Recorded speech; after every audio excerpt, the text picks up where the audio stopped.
Hey, David Brewster here with a new episode of Breaking Chords, and this is the Intervallic Finger-Twister. And this episode's technically an extension of the previous lesson I put together, the Scott Henderson stack fifths workout. And I've been wanting to do something like this for a long time here on the channel, and that's introduce, a certain, workout or exercise or idea, and then follow that up, like 3 or 4 days later with some additional variations or things that I've uncovered. I wish there was a way to kind of share ideas that you've uncovered, at home working with some of this stuff. But this idea basically came about from working not only with Scott Henderson's material, the stack fifth stuff. I was also working on some Steve Morse picking exercises and also hit a Shawn Lane lesson. And the Shawn Lane lesson was like one note scales or one string scales. And he was kind of doing like these crazy sweeps, one note per string. And, really interesting to take ideas from three legendary guitarists, put them all together, and then you come up with something new or original, and that's basically what I'm sharing, this intervallic finger twister. So here we go.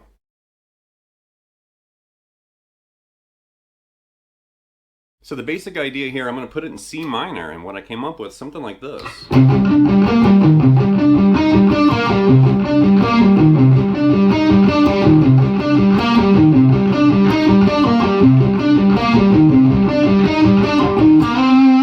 Something like that. So it's in C minor, and I actually started with the stack fifths like Scott Henderson, but then I borrowed the second move from Shawn Lane's lesson where he was talking about those one string scales. And, I'm doing this. So I'm kind of using that G as a pivot, on the way up right there. And we go back to it, and then we're coming down like that. So you're grabbing that B flat, the flat 7 of C minor. And there's like this little motif that begins right there because I'm grabbing eventually the, that minor third, that E flat. So really slow right there. And that's the first half. The second half's almost the exact same thing, but the ending's different. So the first half right there, real slow. And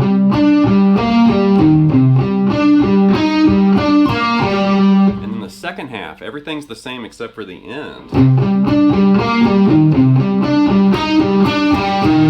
And that ending, that D to that G note to that E flat right there, instead of the, D to the B flat to that G, like that.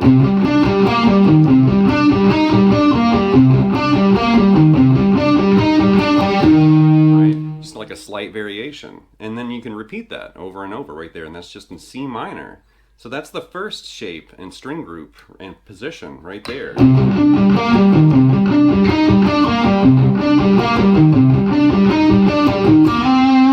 So let's move that to another string group and another position. We're going to move it and keep it in C minor, but we're going to stretch like crazy way down here and do the exact same thing, but now the string group has changed. We've moved everything over a set of strings like this. Right?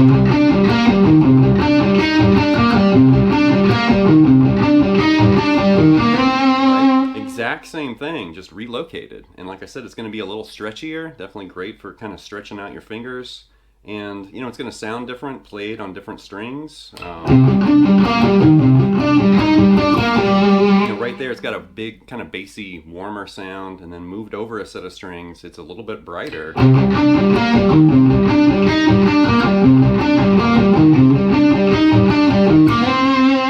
Now to expand this idea even further, we can move it to a third string group and a third position and remain in C minor, and we can play it right here. Right?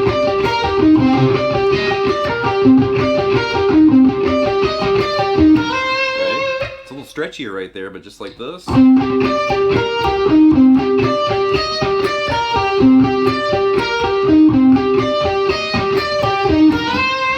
now we have 3 different places we can play the same idea in 2 different octaves. We can do it here. We can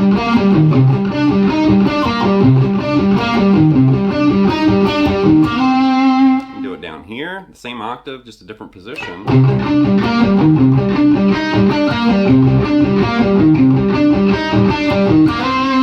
And we can also expand it way up here.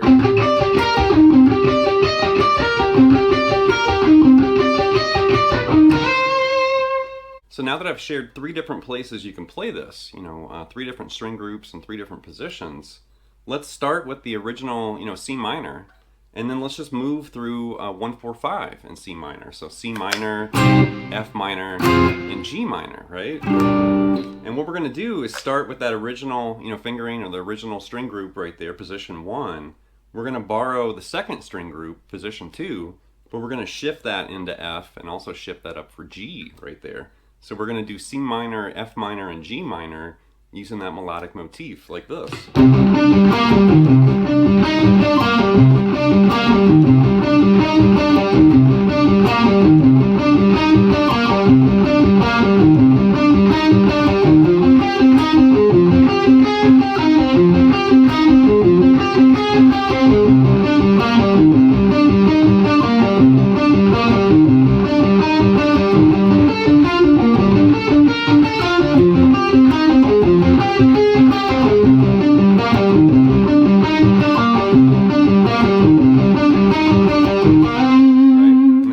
Through it. So C minors to start with.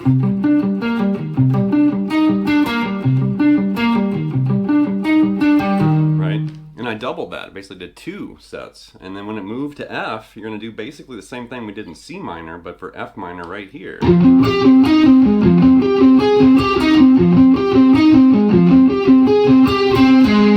we're still doing that, that kind of weird variation at the end. For F minor right there.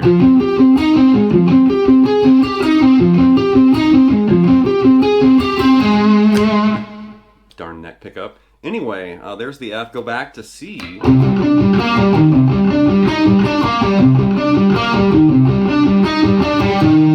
then we're going to do the first half of G minor right there. And then F minor, you're going to do the second half for F minor. Right? And then back to C minor.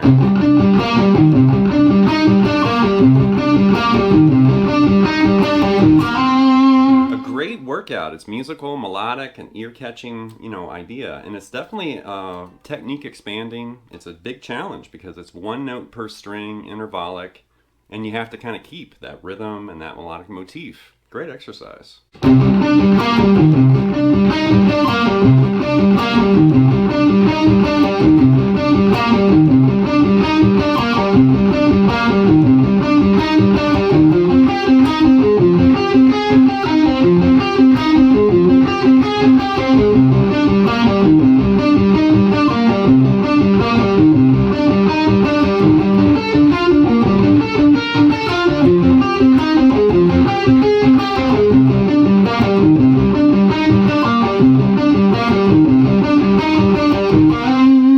That's going to wrap this episode of Breaking Chords with the Intervallic Finger-Twister. And like I said at the beginning, I wanted to put this together mainly because this is technically what I've been working on right now, like the last few days. And it started with the Scott Henderson, expanded into the Steve Morse and Shawn Lane material I've been looking at.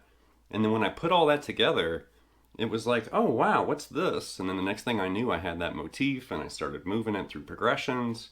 You could also move that up and down like minor thirds or something, or use a different chord progression.